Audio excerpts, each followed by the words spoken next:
What's up, ladies and gentlemen? It's your man, Stephen Bardo, coming at you with another edition of Bardo's Breakdown. I know it's been a while. I haven't come on, not really covering the NBA playoffs right now. I want to stick a little bit more to college sports because I think there's a lot of things that are taking place right now that really need, that could really utilize, could definitely utilize the conversation today. Nick, what's going on, man? What's up, my man? How you doing? Good. Ladies and gentlemen, this is Nick Brooks. Just finished his eligibility at Rutgers University, is going to stay in the basketball industry, but is helping me out with his knowledge and great perspective. Because, me being an OG, so to speak, I need youngins. I need the young folks, young bucks like Nick to join me. Nick, how you doing today, man? I'm good, man. It's good to see you. Good to see you. Yeah, good to be seen and good to see you as well. Good to be seen. Line Fan 5, what's good? Rob Murphy 313. What's up, Rob? Good to see you. Thanks for joining. Let's get right into it. First up today, we're going to talk about the Supreme Court rules 9-0 against the NCAA. Let me read something first, Nick, and then I'll let you jump in. This is from Lewis Moore, who is an associate professor of history at Grand Valley State University in Michigan. He says over the years, they've convinced themselves, the NCAA and the public, that these young students don't deserve a cut of the money, that the education for, in quotes, saving them and bringing them to college is enough. I think a lot in the public sphere has bought into this narrative. What do you think when you hear that, Nick? I think it's about time that some leeway was made with this whole fiasco that's been going on for years. I feel like the NCAA has done everything in their power to prolong this as long as they possibly could, drag it out as long as we can to prevent having to pay these kids and forfeit their amateurism, whatever that means. But I think the fact that the Supreme Court is like finally putting their foot down, I mean, better late than never, so to speak. I think it's good, man. It just goes to show that when the players come together and use their voice, that we could get stuff accomplished. So I think it's good. It's going to be great for the people coming into college, like the freshmen and, high school kids who plan on taking the collegiate route. I think it's going to be great just because they're not going to have to deal with the same stuff that we went through. Badgers men's basketball, Gailey Tucker, legendary Beige Bull, Meredith Evans. What's good? Manifest McClinton. What's going on, IG over there? We're over here on Facebook and YouTube. Right here, I'm on IG. So you'll see me go back and forth. That's what we're talking about. Nick, I've been an outspoken critic of the NCAA and their treatment of players. I'm not going to say student athletes. I try not to use that phrase anymore. Players who are attending college. I'm always curious about how the overall general public was fooled into thinking that a college education was equivalent compensation for people who have injuries, long-lasting injuries. This one, this thumb, this nose, all broken at Illinois. I don't have long-term health insurance. That finger is like that. That's been like that for 30-something years. I did that at Illinois, right? So, ladies and gentlemen, you may think that was a good exchange, that a college education is quite important. Yes, it is. Nobody ever said it wasn't. But if you read Judge Kavanaugh's response to the ruling, he said if this was any other business, they would be put out of business and shut down. The fact that the NCAA thinks that they could get away with this, and they did get away with it for decades, lets you know how powerful propaganda is. So I'm glad that it was such a resounding ruling. You rarely hear 9-0 on anything in the Supreme Court. So that was a resounding kind of slap in the face, so to speak, in my opinion, about how the Supreme Court feels about how the NCAA is conducting their business. Will's J82, good to see you. Carol Paquette, yeah, I finally caught you live. Think I missed the last two. Robert Bobby Reed, well, what's up? What's up, Robert? I'd like to see Illinois do the right thing and pay the legendary Flying Illini team retro pay for the millions they made off merchandising. Now, that's an idea, Rob. They like that one. Because, I'd be a dangerous man if I got retroactively paid for the time and the blood, sweat, and tears that I laid down in Champaign. I'd be out of here, y'all, like somewhere on the beach for good. So thank you for that, Robert. I appreciate that. Kenny Williams, what's good? Any other thoughts on this? Because I think it's pretty unanimous, and I think it finally, Nick, what do you think? What did it take for the general public to start to understand that this was inequitable? What no secret. It's no secret whatsoever. It's been going on for so long. And once people started providing statistics, a college scholarship, whether that's like $100,000 or $120,000 or whatever the case may be, depending upon what institution you're a part of, somebody crunched the numbers up.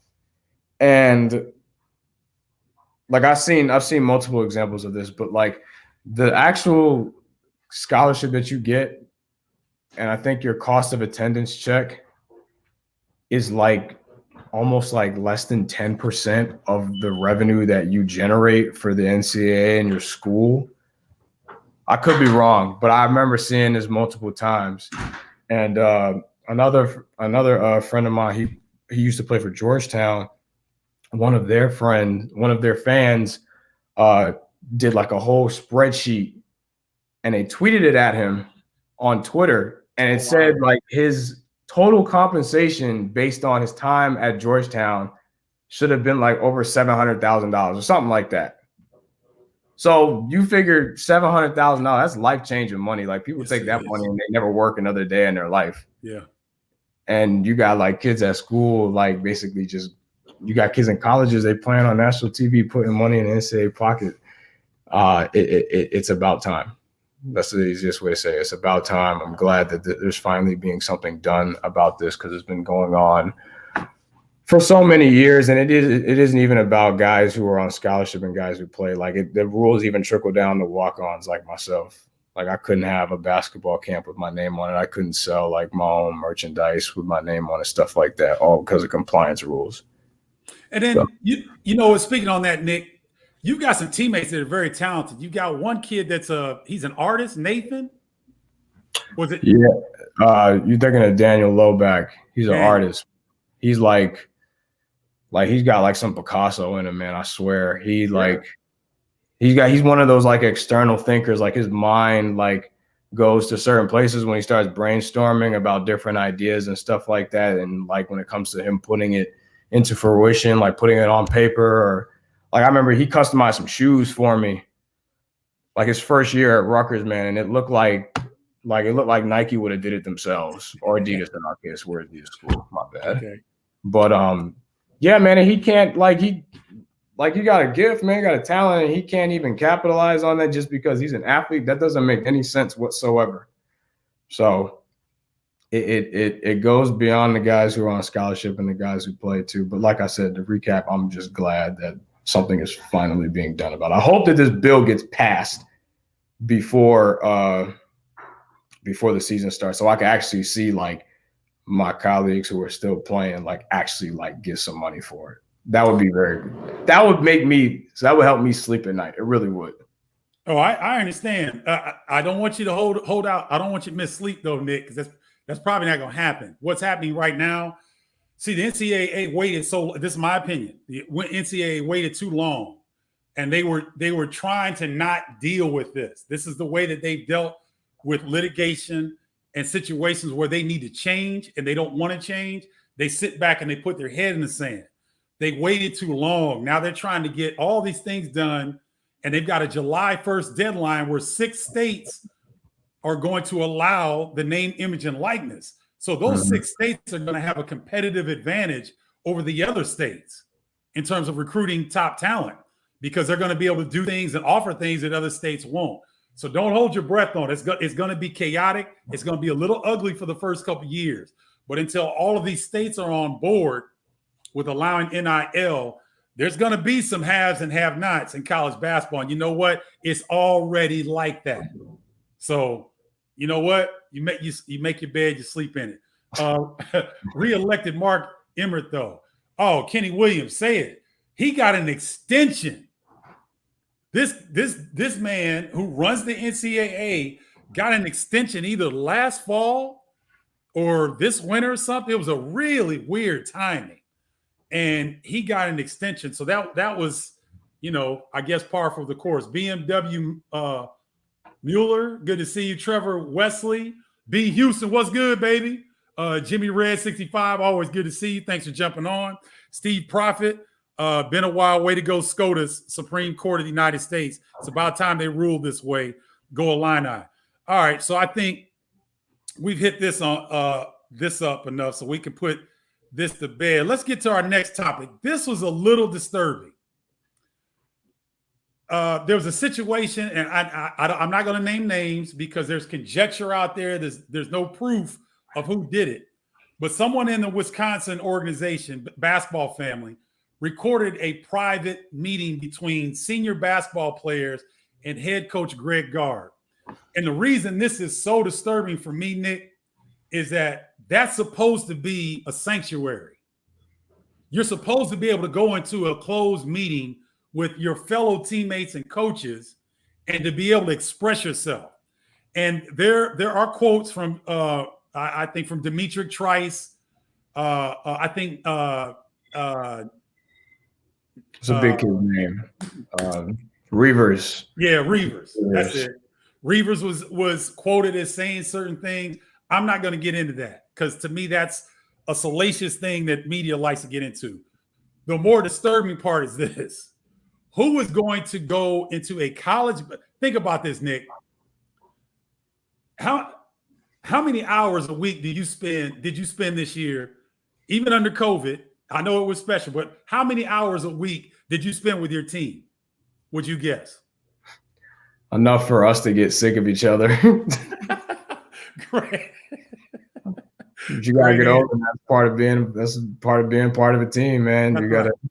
I said every school in America goes through that. Now, would you like? I'm appalled. I'm upset by this. Yeah, stuff like that. What happens in the locker room? What happens in the coach's office? All that stuff stays there, man. You let alone share it with a member of the media. Yeah, all those guys have an agenda to get the big story that's going to get clicks. Coach Pico tells us all the time, the media don't care about y'all. The media does not care about y'all. So why would y'all even obviously answer their questions with respect? Yep. When they ask you, but they're not your friends. They just want to use you for inside information so they can further their own careers. That's just how it goes. So for somebody to leak that information and then make a voice recording and then send it from an anonymous email, I don't know who did it, whether it was a player or a manager, but that program got some serious issues that need to be ironed out because that's just unheard of, man. There's just certain stuff you don't do, and that's one of them. Yeah, and here's what I like what you said, Nick, and here's what I'll say about this. See, I know Greg Gard personally. I mean, personally, I know him, and so I've never played for him. And as you know, Nick, that can be a different dynamic. However, he's a fair man. Greg Gard is as fair and stand up as you're going to get. So the things that Nate Reavers said, that sounded more on Nate Reavers than it did the program and the coach. Some of the things that I saw what Demetric Trice said, it kind of goes both ways. And we have to remember, ladies and gentlemen, these are seniors coming off of a COVID season, right? It's two sides to every story, man. Yeah. It's two sides to every story. So, what a player may say about his coach or how his coach handles situations or how they're being treated, there's a completely different side of the story from the coach's perspective. I've learned I've learned that a lot from Coach Pike over my 3 years here. He told me all the time, he's like, look, Nick, this is something you want to do. You got to realize you can't please everybody. I got no dog in this fight. I want to win games. He goes, that's all I care about. I don't care which one of y'all plays. All I care about, that's the only stat that I care about is winning. Now, obviously, from a player's perspective, that's different. But as a coach, your job is to convince your players that when the group wins, everybody benefits from it. That's right. And I didn't understand that until I came to Rutgers.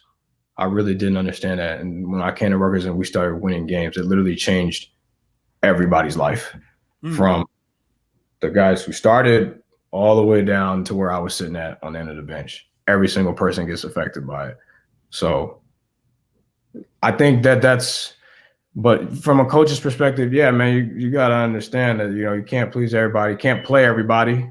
That's right. Everybody can play. I know everybody wants to play 40 minutes and everybody wants to average 20 and, get the write-ups and get interviewed by Stephen Bardo and Big Ten Network after the game's over with. But it doesn't work like that. Everybody knows that. So, I've learned that a lot over my last 3 years here. There's two sides to every story. I've seen it happen. But, yeah, man, it's you can't please everybody when it comes to coaching. Can't make everybody happy. Kevin Haywood says, wow, does Bruce Pearl work at Wisconsin now? Oh, Kevin, come on, man. Carol Polpaquette says Brad Davison too. She said, I just listened to what he said on video. Okay, I didn't read any quotes what Brad said. I just think that it's some of those guys are coming back, aren't they? Aren't some of those guys? Brad's coming back to school, right? Brad's coming back. Yes. Are any of the other seniors coming back there next year? I'm not sure. I need to double check that. Because if so, that's a real. That's a slippery slope, isn't it? That's gonna be a sticky situation. First day of summer session 1.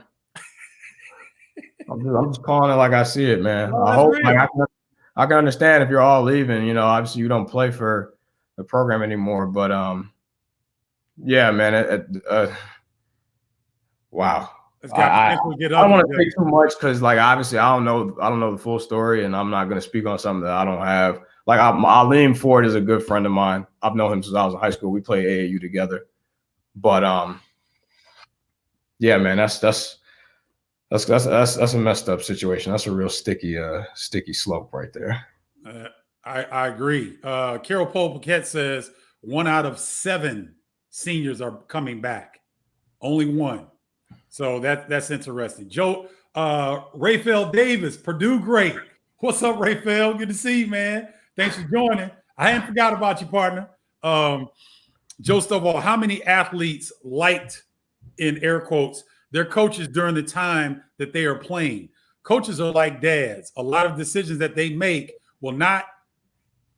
you will not like in the moment, but you will understand them when you grow up. I think that's Carol's hitting it on it. Carol was Carol was a college basketball player, and she is one of the tribe members for Bardo's Breakdown. So she's really an active member, very knowledgeable. And so Carol is always coming strong. So is Joe Stovall. Joe is a tribe member as well. And Joe brings up a great point. And I think this might be a generational thing where you want the coaches to get on your case.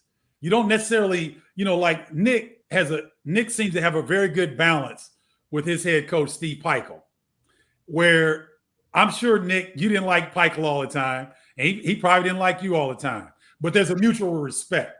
And so that's what's lost sometimes in me on the college players in today's game is that this is not, you don't necessarily have to really like your coach, but there needs to be mutual respect, right? Yeah. Because some days you're gonna get asked to do stuff that you don't feel like doing.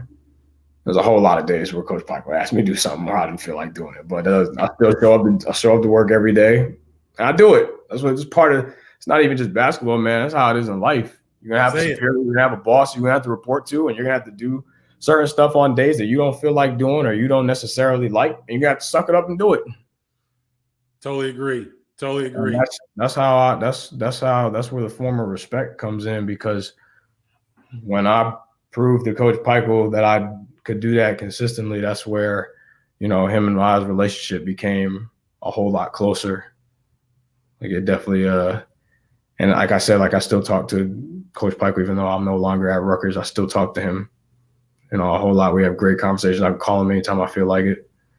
And yeah. And here's a funny thing, Nick. See, that's the way it's supposed to be.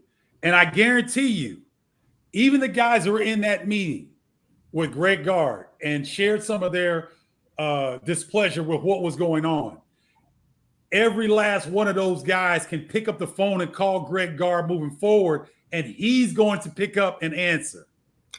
Yeah. And I think that goes underneath the rug with coaches, because like I've seen Coach Peichel help out dudes that have transferred. Yes. Like have left the program. Coach Peichel is still good to them. So like I remember one day, like I remember after practice, he was like, look, you guys don't understand. Like you got a coaching staff here that genuinely cares about each and every one of you. There are a lot of coaching staffs out there that do not care about their players. All they care about is what y'all going to do for them in terms of winning games and getting them more money, bigger contracts, whatever the case may be. And I remember he told us, he's like, look, you play for Coach Peichel, you got me in your corner for the rest of your life. And I feel like that's so underappreciated in today's world. Even if you transfer, like Coach Peichel will still be in arm's reach there for you if you need something. So I'm sure that a lot of coaches are like that. But yeah, I think that definitely goes underappreciated, and it goes without saying in today's society. You're watching Bardo's Breakdown. I'm Stephen Bardo. I got my man Nick Brooks on with me. IG, I am Tom Keller. What's good? Kenny Williams says set expectations and roles early. Yes, that's going to be paramount in this situation. So let's put this one to bed. And then the last one, this is just for me, Nick. And I'm going to preface this. So, ladies and gentlemen, I had a rant on my show this past season. It was early in the season. And there was a game when Nick and his team, that's why Nick's laughing. There's a game when Nick and his teammates played Ohio State. And to me, Miles Johnson is one of the better fundamentally sound big men in college basketball, not just in the Big Ten. Defensively, he's as good as they come. He's got great length. He's got, he gets in position well. And the dude is like, he's a molecular engineer. Is that what it is, Nick? Something like that? The electrical engineer. Electrical engineer? Yeah. The dude is smart. So it's not like he can't figure out angles, right? He's not a poetry major. He's a freaking engineering major. He understands space, stuff like that, right? So he comes in the game, he picks up 2 quick fouls. He comes back in the game, he picks up a 3rd foul within like 10 seconds. He comes back in the game and they put a 4th foul on him, and it was not even close. And I kept my composure on the air when we were calling the game. But when I got back on my platform, I blasted the Big Ten. I blasted the conference. I blasted the officials. I said, this is unfair. This man knows how to play. And I went off to the point where one of the heads at Big Ten Network had to call me and said, Stephen, can you please take that down? You do not want to get on the wrong side of the conference. Please take that down. That's how sharp my criticism was in this scenario. Because one of my life philosophies, Nick, if there's injustice anywhere, there's injustice everywhere. And I was fighting for that kid, Miles Johnson from Rutgers, but I was fighting for everybody in the conference. So with that backdrop, I'm asking Nick Brooks, because I have a feeling of my own, but I want to hear from him. How does Rutgers feel in general that the Big Ten feels about Rutgers being in the conference? To be honest, man. I'm not gonna hold my tongue because I'm not a part of the Big Ten anymore. So now I don't have to hold anything back. There you go. Good. But ever since I got to Rutgers, my first year there, we were mediocre. We were towards the bottom of the league. Nobody really respected us. My second year there is when they picked us 12th in preseason, and we finished 5th. that was like when we started like waking people up and like putting people on notice. So when you're at the bottom of the league and you don't really win a whole lot, you can't really expect like when we go to Michigan State, when we go to Michigan, like you can't expect them to like give you calls. Like obviously Michigan and Michigan State are going to get those calls. Like they've been at the top of the league for how long? We're the new team on the block relatively. We don't win nearly as many games as them. So we couldn't expect that. We knew that we were going to get the short end of the stick when it comes to officiating. And Coach Pike used to say it all the time, like, look, we're going 5 on 8. Okay. We have to beat the refs, the other team, and all their fans. Yeah. And I even like I said, I could say this now because I'm not there anymore, but I've had conversations with Rick Voyagers about it. He runs the officiating. He's a really good friend of mine. He's like a mentor to me. The first time I met him, like I kept in contact with him a lot, like how I deal with you. And I had certain questions about like, Mr. Voyage is like, obviously I'm a biased party, but if we bring in somebody who has no dog in this fight, they will tell you the same thing. The officiating is terrible. Yep. Absolutely terrible. Yep.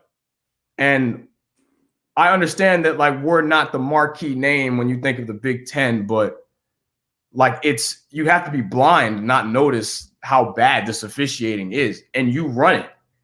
I was like, is there something that I don't know about? I was like, this is us talking off the record. I was like, is there something like I don't know about? He was like, no, there's no sense of favoritism or anything like that. Obviously, that's a job to say that. But at the end of the day, you realize when you're a team at the bottom of the league, it's hard when you're competing against the teams at the top of the league because not only are they better than you, but they have that certain it factor that you don't get. So when we started turning it around my second year there, we started getting a little bit more respect from officials. Not a whole lot, but a little bit. So now the calls were like, well, it could go either way, but we're going to go with the other team instead of just like always going with the other team and it being blatant. Sure. And I remember there was no sense of home court advantage at the rack. So you think that, we're at home, we're going to get some calls tonight. No, the calls are still going to go to the other team. Our only home court advantage is the crowd. And the fact that we know the rims better than they do. But yeah, man, that little rant that you did, man, that made you really popular in New Brunswick. You could probably go to New Brunswick and anybody will take you out to dinner. Because I'll tell you what, after you did that, I've had this conversation with our director, Ben Asher, because him and I were talking about it after you had posted that. He said, man, I don't know like what his say-so is and all this, but ever since he did that, our officiating has been so much better. It did. When we were in Columbus, like for Miles to foul out in 15 minutes. 15 minutes, ladies and gentlemen. And Miles should have won Big Ten Defensive Player of the Year. I agree. Like, with all due respect to Daryl Morcell, Daryl is really close with Montez, and Montez is like a little brother to me. Like he's one of my favorite people. So anybody who's close with Montez, like I automatically think highly of because I think highly of Tez. So I'm not trying to slight him or anything like that, but Miles should have won the award. Miles statistically was better than him defensively. His defensive efficiency rating was better than Daryl's. Miles should have won the award. Quite frankly, I don't think he won it because he had Rutgers across his chest. That's just my opinion. I might be wrong. But I don't think you are, Nick. I might be wrong. People in the comments might disagree with me, but you don't never really see anybody from my school winning all types of conferences awards. Those go to the guys that play for Michigan, Michigan State, Illinois, Iowa. But yeah, man, that night in Columbus, for them to do that to Miles and for us to be up by 18 at one point in the first half and end up losing that. We lost that game by double digits. Yep. Now, obviously, Jacob got hurt in the second half, and he was a huge part of our team as well. So that probably contributed to it. But it was ridiculous, man. And I there was nothing like I would literally like I would check with Coach Pike. I'm like, Coach, did you talk to Rick by any chance last night? Just nod your head. Did you talk to them? He'd be like, yeah, Nick, I was on the phone with him this morning. I'm like, okay, cool. Just making sure. But yeah, man, it's always been like that. And I think that my personal theory is that the teams that go to the tournament and bring more money back to the conference kind of have like a like a more of a say so on what goes on. That's why I like Michigan State, Iowa's been in the tournament pretty frequently. Back when you were at Illinois, you guys made the tournament pretty frequently. Now they're a good program again. I feel like that was my theory. Like the teams that go to the tournament and like make it far in the tournament, make the conference look good. When they go back to conference play, like they have a little bit of a leg up on the teams that don't. So, but yeah, man, it's always been like that. I could sit here and give you like 15 different scenarios where it was just blasphemy officiating. Like I remember Montez, we were playing Iowa later on that year. Montez played, it was the same thing. He played like 10 minutes and he fouled out. And he's a guard. That was at Iowa City too, wasn't it? Yeah, it was at Iowa. I did that game. Joe Wieskamp fouled Montez out in literally less than 10 minutes. It was unbelievable. And like it was like we couldn't do anything about it. Like because like at the like we would yell at the officials, like they would tell the bench to shut up, sit down before we tee you up. Obviously, we don't want to get a technical foul. They would tell Coach Peichel, Steve, sit down. They would tell B Knight, stand over there, coach your team, stop worrying about us. But like at the end of the day, man, I hope that narrative has changed now that the program is a lot more respectable than it was when Coach Peichel first took the job. Because I'm pretty sure that we made it further than just about any other Big Ten team except Michigan. Michigan made it to the Elite Eight. But yeah, man, I hope that it changes because it's bad for the game. Everybody sees it, but I think it's just them focusing on that will make the conference look better when they compare the conference to other leagues like the ACC, the SEC, the Big 12. Because right now, like in the past 2 years or so, like the Big 10 has been the best conference in America. You could tell just by all the. Now I'm not. Yeah, well, I'm speaking based on how many teams got sent to the tournament. Okay, now, yeah. What they did when they got to the tournament, that's a completely different conversation for another day. But them focusing on that will help the conference. It will make the conference better. It will make league play better, and everybody will win from it. All right. Hey, if you want to join the tribe, the inner circle that is Bardo's Breakdown, look at the number below: 312-847-2739. IG, same thing. If you want to join the tribe, text me to 312-847-2739. Dave Crosby, is Brian Rambler going to be an Illini assistant coach? Dave, I haven't really I haven't had my ear to the ground on that situation. So I haven't heard anything really. And the fact that the coaches are out recruiting now, the recruiting season is in. So they're very busy. I don't bug Underwood like that. Just to, hey man, who you thinking about? I don't do that. I just kind of let them figure it out. So I really don't have any intel on that. Mike Henry, what's up, Mike? Love your attitude, Nick. You take care of your teammates and coaches, and they take care of you. I still talk to my Iowa teammates and coaches on a regular basis 40 years later. Mike Henry, Nick, was part of some very talented, very successful Iowa Hawkeye teams in the early 80s, early to mid 80s. And yeah, he's really close with a family member of mine, Michael Payne, who had some great Iowa years as well. Appreciate that, Mr. Henry. It means a lot. Yeah. Larry Biddle, coach is going to earn their money when players start getting paid and issues like playing time affect their current income. It's going to be ugly. Okay, Larry Biddle brought up a different point. LMU Lions basketball, Loyola Marymount. Good to see you guys. Thanks for joining. I think it's going to get ugly, Larry. I agree. There's going to be a period of adjustment for all parties involved, not just the players, not just the schools, not just the coaching staffs, not just the athletic directors, everybody. Because I read something, Nick, where I believe it was an SEC athletic director.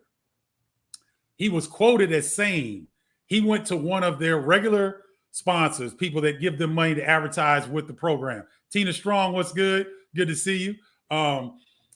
This athletic director asked this business owner, he said, okay, with your $100,000 allotment, are you still going to, go with the team, or would you go with a star player?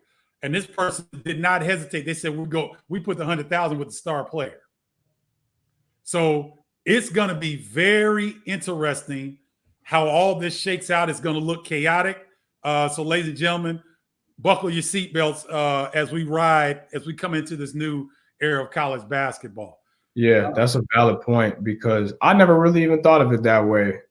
Because the more players produce, that probably like opens up the doors for them to make more money once they pass this rule. But my response to that is, isn't it just like that in the NBA as well? Doesn't the NCAA make more money from March Madness than any other sporting organization? No, not the NCAA makes. They came up off $1 billion in March. I know that for a fact. Yeah, it's 1.2 billion. They get 1.2 billion in March. So, all right, if they're third, it's the same ballpark at least. Well, the NFL is by far, they're like 15 billion a year. I believe the NBA could be at 4 or 5 billion a year. I believe. I think they probably double what college basketball makes, if I'm not mistaken. But the point I'm trying to make is that it's not like the NCAA is coming off of like 350,000, and the professional sporting leagues are making billions of dollars. So the point that I'm trying to make is, people are going to be like, oh, well, now we're forfeiting their amateurism, and we're paying them. Now people are going to be complaining about playing time because they're thinking about money. First of all, kids were complaining about playing time before money got passed anyway. Am I right? That's every program. Every program in America has kids that think they should be playing more. That's right. That's just a part of basketball. So now that money's involved, nothing's really going to change at that point. It's not like people weren't complaining before, and now players are going to be like, well, coach, you got to put me in so I could, get my bank account up. Like, no, there was always like that. That's right. The money is just an added incentive. But again, I'm just going to relate it to the real world. You never had a boss that didn't give you certain leeway, certain assignments, certain things being assigned to you so that you can make more money. That's the real world. That's right. So I know a whole bunch of disgruntled people who in a workplace who wish that they could be doing more so they can make more money. So you're trying to say this is like a bad thing is going to ruin the sport. No, it's real life. If anything, it's going to prepare them for the real world. That would be a novel concept, wouldn't it? It would be. That's the real world. I know a whole bunch of people who are disgruntled in the workplace because their boss will not let them do more than what they're currently being given, because they feel like they can do more and that they can make more money if they were given bigger assignments or more on their plate. So it's the same thing. Exactly. I totally agree. Nick, you want oh, wait a minute. Got a couple more. The NCAA is going to fight tooth and nail to keep this pimp game going. Don't be surprised if they say we're done. Y'all figure it out, says Haven Mosley. Okay, Haven's got an interesting background in sports and whatnot. Haven comes strong too. He's a tribe member. He always comes strong. It's interesting because I think college football, if I'm not mistaken, the Championship Bowl series is not under the purview of the NCAA. Am I saying that right, Nick? No, you're correct, because the players get they get gifts, like prizes from that.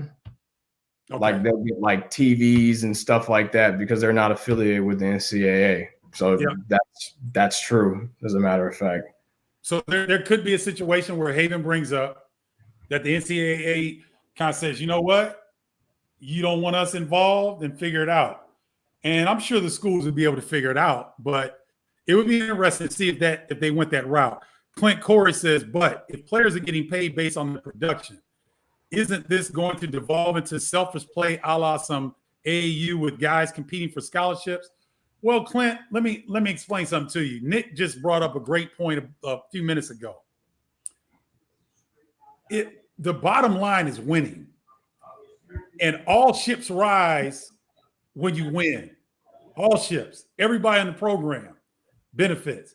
I wouldn't be on national television had I not played for the Flying Illini. I'm confident of that. I think I'm good, but I got my star got brighter. My brand was elevated. And I got a lot of credibility from being a part of that team, right? So what Nick is saying, all they're doing is bringing NCAA basketball into reality. This is the reality that we all live in. We can put a gun and send a kid to war at 18, but we can't pay him for his output. That doesn't sound right. Yeah, it doesn't make any sense. It doesn't make any sense. Hoffman P, thanks for joining. So, you know what? We're going to wrap up, but Nick, you got any closing thoughts or anything? No, I think we did a good job of covering everything, man. Everything today, man. Same time next week. We'll be back. All right. So, hey, you just heard Nick Brooks. We'll do it same time next week. I just wanted to hit these 3 topics really quickly. We can go in depth a little bit more next week, but I wanted to get these topics out because each one of them possibly could have had a whole show, a whole 30 minutes to themselves. But we want to hit on these topics, whet your appetite, and get you primed for every week. We're going to come back with some good stuff like this. We may not come live. We may be recorded. But when NCAA stuff, the Wisconsin situation pops up, that's generally a time when people really want to join us in on the conversation. And that's why I see what you're saying, Clint. I got you. You're right. So until next week, y'all, Nick Brooks, Stephen Bardo. Nick, thanks for joining. I appreciate you, brother. All day, man. Thanks for having me. All right. Until next time, y'all. Peace. Good job, Nick.